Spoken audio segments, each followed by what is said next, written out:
Hi guys, Tim here doing another brief military history video for today, and this time we'll be on the not one of the most famous, but quite famous, Battle of Isandlwana. Now the Battle of Isandlwana was fought on January 22nd, 1879, and that will become very clear to you as I go through. So let me get started. When the battle started at around 10-11 o'clock in the morning on 22nd of January 1879,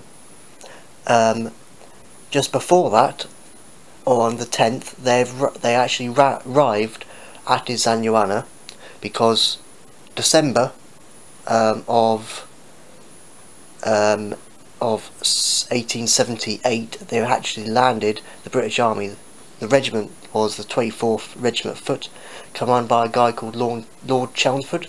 His men, 24th Foot Regiment Foot, and they wanted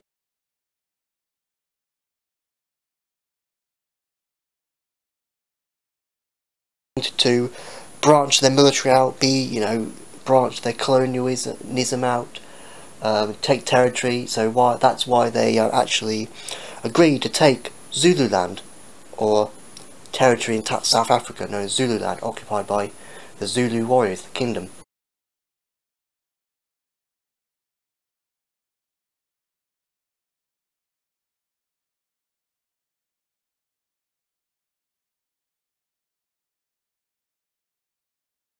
Zulu.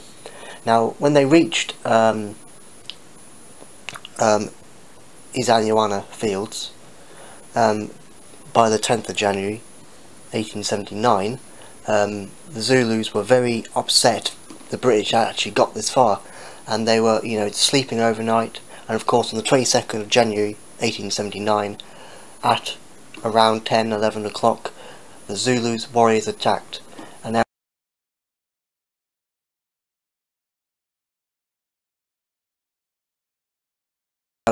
the British had no idea this was going to happen.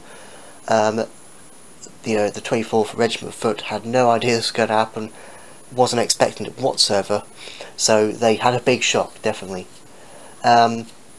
Approximately 20,000 men were actually under the command of Lord Chelmsford in the 24th Regiment, 24th Foot Regiment, and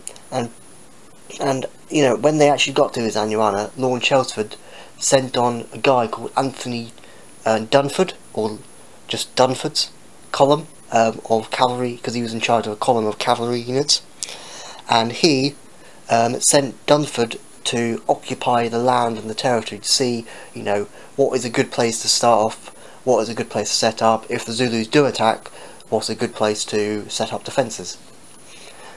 And then he actually met up with the charging Zulus at 11 o'clock, and that's when it started. So Dunford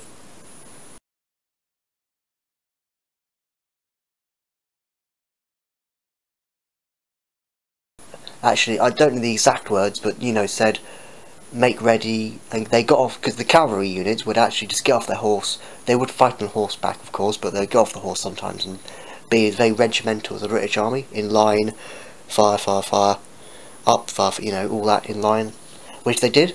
And that was just to soften the Zulus up, which never happened. The Zulus overran them and went straight heading to the camp. And now, remembering there are approximately 20,000 men under Lord Chelmsford's in Lord Chelmsford's regiment and under his command, and all those tents and all those food which was already prepared for, days before, even on the same day, was all burnt down, crushed under Zulus might. Under the Zulu jackboot, which doesn't make sense whatsoever, but yeah, that's the future. But the whole land was just decimated. It's very famous, and also known as one of the most, before the big Somme offensive, or the Battle of the Somme on July 1st, 1916, during World War I. Before that, Isandlwana was known as the worst upset in British military history disaster. you know, for the British Army, because they weren't expecting it, weren't going to happen. And out of all that, approximately 1,000 to 2,500 Zulus were dead, and over 1,200, 300, over 1,200 men under Lord Chelmsford's command, 24th Foot Regiment, had died.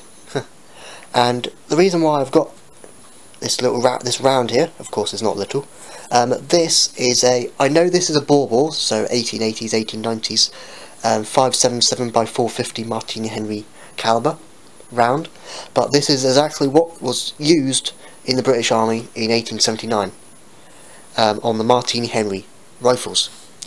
And now this is a later edition known as a drawn case, so it's solid, so the brass isn't all crinkled, because on the early late 1870s ones they're all crinkled up, and they still have the bottleneck, but this the brass here was all crinkled, so this is a later edition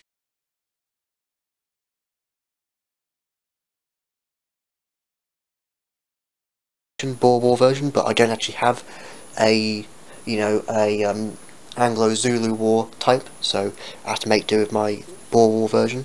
But yeah, no, that was what was generally basically used by the British Army, by their Martini Henrys. That's their standard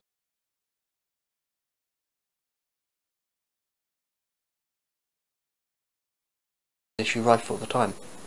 And now the Zulus were using, clubs, spears, axes, weapons they've captured off the men, which that was actually what they used actually at the Battle of Rorke's Drift,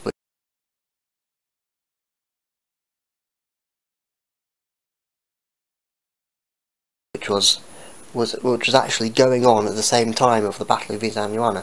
That's why the date January 22nd, 1879 is very well known when you talk about Isandlwana, but you also are going on to talk about Rorke's Drift as well, which I've already got another video on that, which I'll put a link in the description.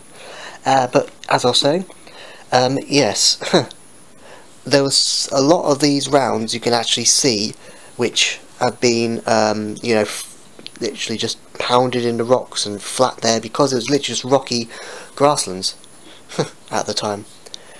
So yeah,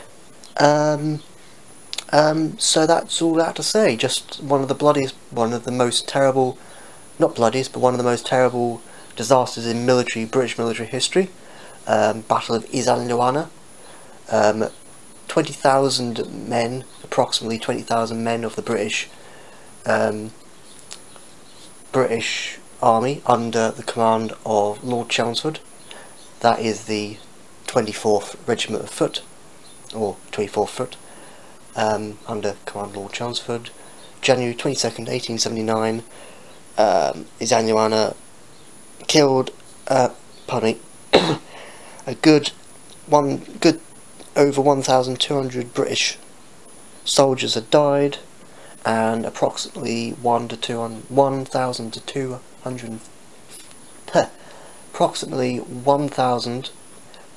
2,500 Zulus had died. So, see you guys.